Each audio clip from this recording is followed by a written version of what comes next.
beyond with Shamarie, where the questions matter more than the answers, and every conversation opens a door. In the blog that accompanies this podcast, What If I Was Never Broken, I wrote about a recent discovery that has caused me to reevaluate much of my life. I came across the idea of the outrovert, not an introvert, not an extrovert, but someone who can be social, connected, and deeply interested in other people without ever really becoming part of the group. I can join a group, I can enjoy a group, I can care about the people in it, and then I move in, and then I move out again. I don't seem to create my identity from belonging. For most of my life, I had no reference point for this, and without a reference point, difference can begin to look like dysfunction.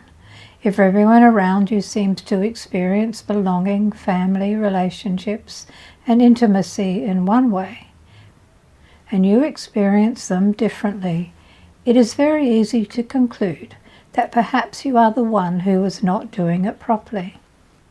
The discovery of the outrovert concept gave me something I had not had before. Not an excuse, not another box to climb into. In fact, my immediate reaction to being told I might belong to a group of people who don't identify with the group was, please stop trying to put me into a group. But it gave me a reference point and allowed me, perhaps for the first time, to genuinely consider, what if I was never broken? The blog explores this question. But it also led me somewhere else, because it is one thing to discover that different people may be wired differently. It is another thing entirely to ask, how do differently wired people live together? And that brings me to something I have begun calling weighted interdependence. Nothing exists alone. Everything in the universe exists in relationship with something else. The human body is interdependent. The organs do not exist independently. Cells communicate.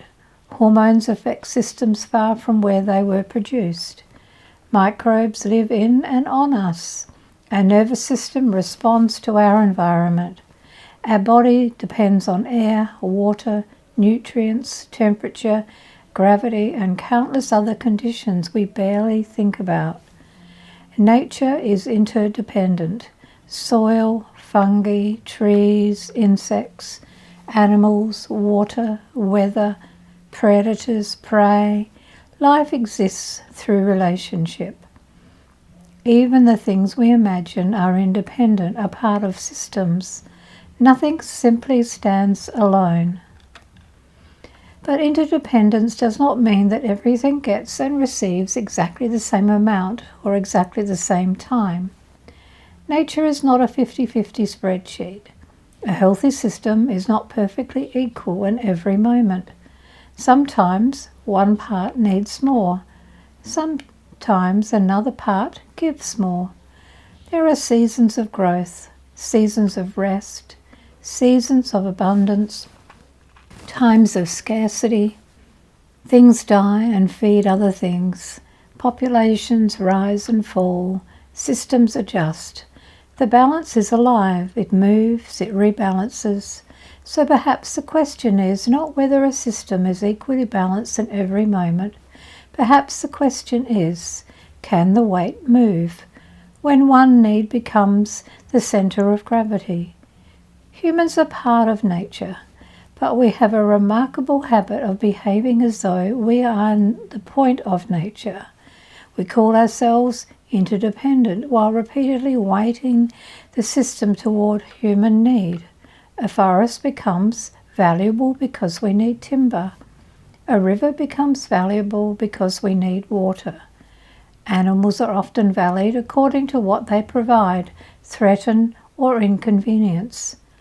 The Earth's capacity to regenerate is treated as flexible. Human desire is treated as fixed. And if the system begins to collapse under the weight, we are often asked nature to adjust itself once again. Grow faster, produce more, recover more quickly, absorb more waste, make more room for more human need. So the question becomes, whose needs carry the most weight? And once I began asking that question, I started seeing the same pattern at every level. How did human need become the pace of nature? How did economic growth become the pace of the planet? How did the dominant group's comfort become the pace of society? How did one person's anxiety become the pace of the household? How did one partner's preferred form of closeness become the definition of intimacy? Who set the pace? And why is everyone else described as failing when they cannot or will not keep up? When feelings become household weather, this becomes very visible inside families and relationships. Every household has feelings. People become anxious, angry, sad, overwhelmed, excited, afraid. Of course we affect one another.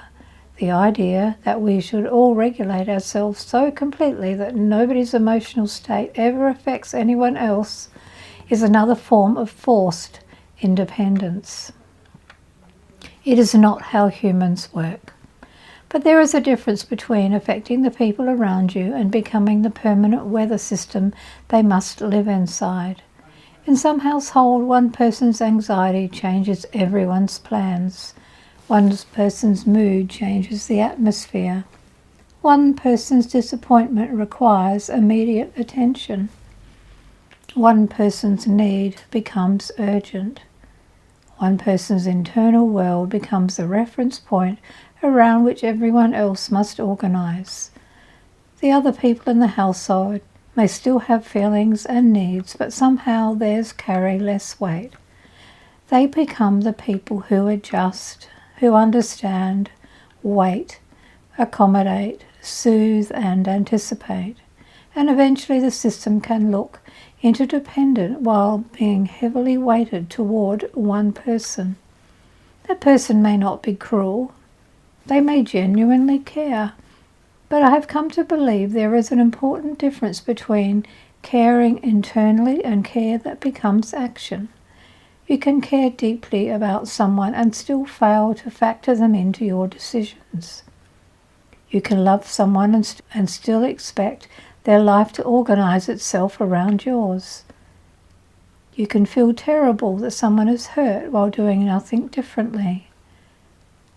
This is where the phrase, "I had other things on my mind," becomes so revealing. It may be completely true, it may not be malice, but it tells us something about the weighting of the system. The internal world was the reference point. Your needs simply do not enter the planning. Care is not a thought. This connects to something I explored in the blog, the old story of the injured person lying beside the road. Two people see him and walk past. Another person stops. Much of modern spirituality seems fascinated with the person on the road. Why is he there? What did he manifest? What karma is working through him? Why hasn't he healed? Why isn't he taking responsibility? Perhaps those questions have value, but I remain fascinated by another question. Why did they walk past? Because personal responsibility is important. But personal responsibility does not erase relational responsibility. My pain does not automatically become your responsibility. But your independence does not absolve you of responsibility for what you choose to do when you see it. This is the tension I think we struggle to hold.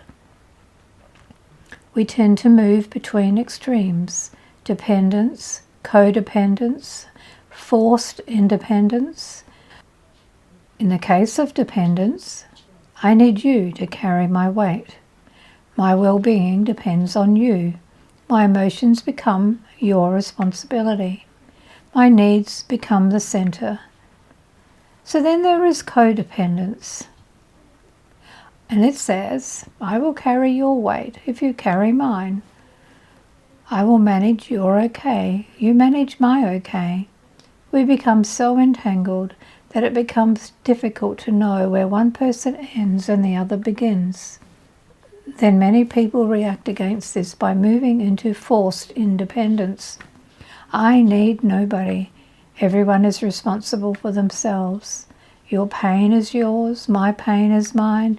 Don't ask anything of me. But nothing in nature actually works that way. There is no life without relationship, no body without exchange, no ecosystem without dependence on something else. So forced independence is no more balanced than dependence. One says, everything must organize around my needs, and the other says, I must never have needs at all. Neither is true independence. So what is true interdependence? For me, it begins with an old idea that was very popular when I was young. I'm okay, you're okay. Except, if I'm truthful, for much of my life, my version was probably, you're okay, and I'm okay at a pinch. I could accept that other people were different. I could cut them slack. I could try to understand their behaviour. But somewhere underneath it all, I still wondered whether my own way of being meant there was something wrong with me. Now I can say something different. I am okay, and you are okay, on both sides of the fence. That does not mean we are the same. It does not mean we have the same capacity, the same temperament, the same needs, the same history, the same way of processing the world. It means neither of us has to be wrong simply because we are different. And from there, perhaps, genuine interdependence becomes possible. Not, you must carry me. Not, I will carry you, so you will carry me. And not, nobody is allowed to need anybody. But sometimes I will carry more. Sometimes you will carry more. And the weight can move. And then the question is, can the weight move? And I think this may be the simplest test of whether an independent system is healthy or not. It is not about, is everything equal today, but can the weight move?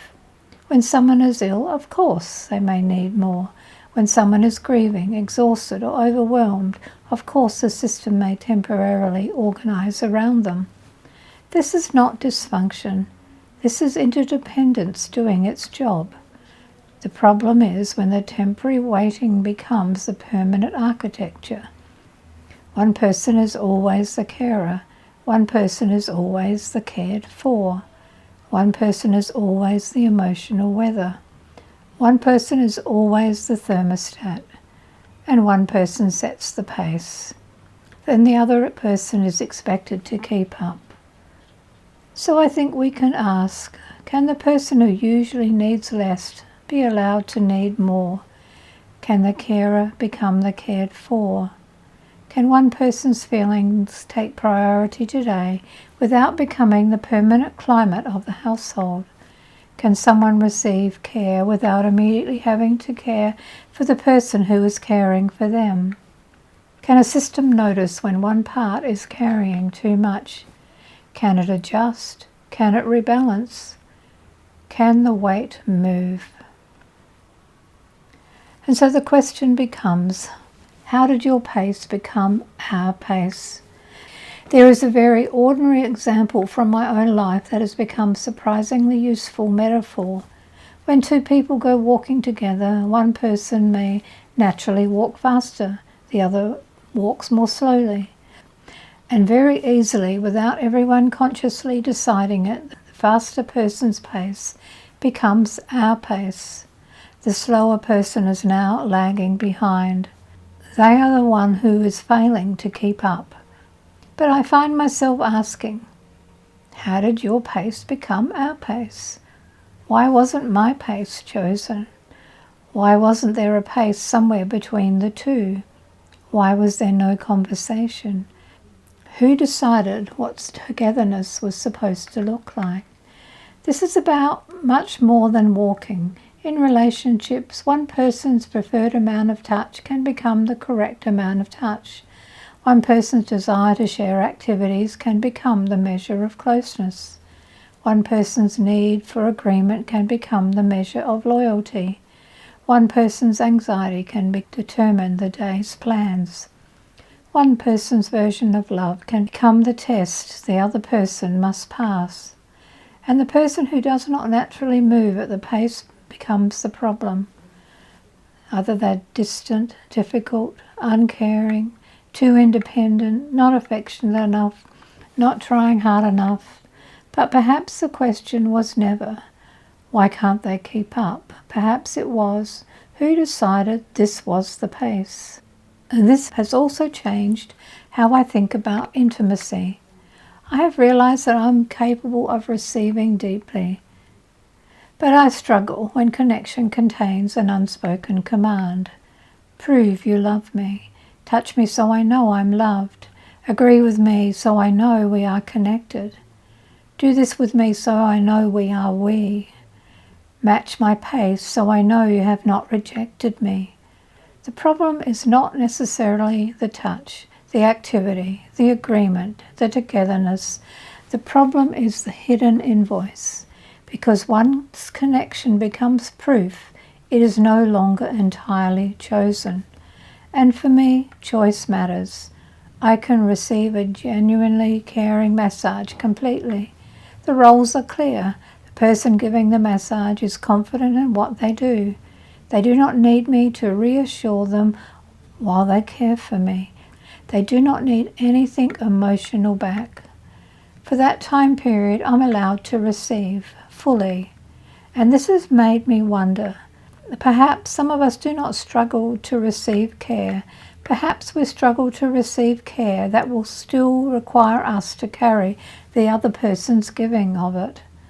That is a very difficult thing, a very different thing.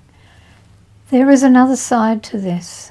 If I am naturally self-referenced and independent, I also have responsibilities within an interdependent system.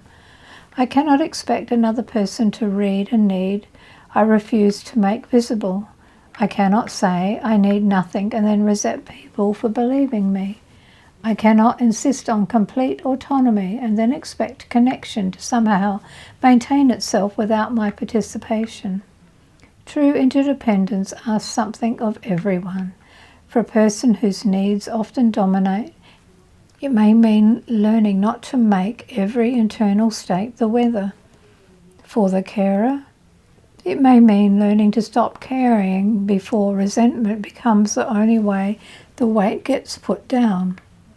For the independent person, it may mean allowing a need to become visible before the dragon arrives to announce that everyone should have noticed it 3 weeks ago.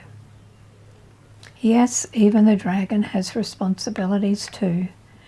But responsibility must not become another way of putting all the weight back onto the person who has already been carrying it. The point is not everyone must manage themselves perfectly. The point is, can the system respond when the waiting becomes visible? Perhaps balance is not stillness. I don't think true balance means nothing ever tips. Life tips constantly. Bodies become ill.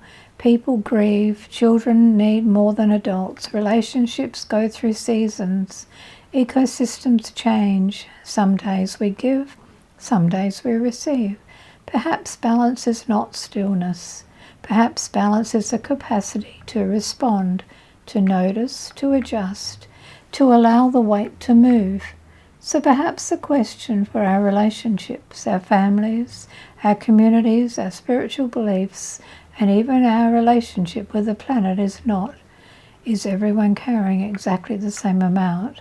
Perhaps the better questions are, whose needs carry the most weight? Who set the pace? Who is always expected to adjust? And can the weight move?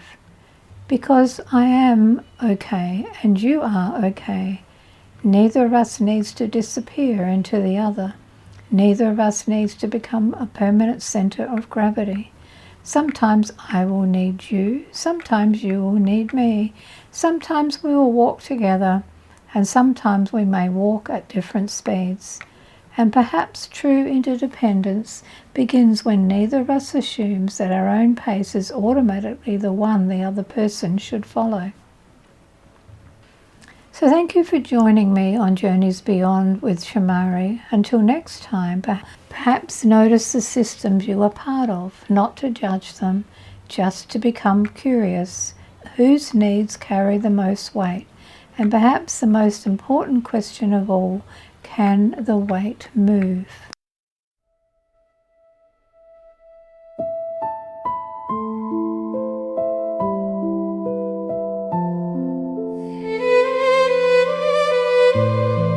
Every journey changes us a little. Thank you for letting this one be part of yours. Until we meet again, Journeys Beyond with Shamarie.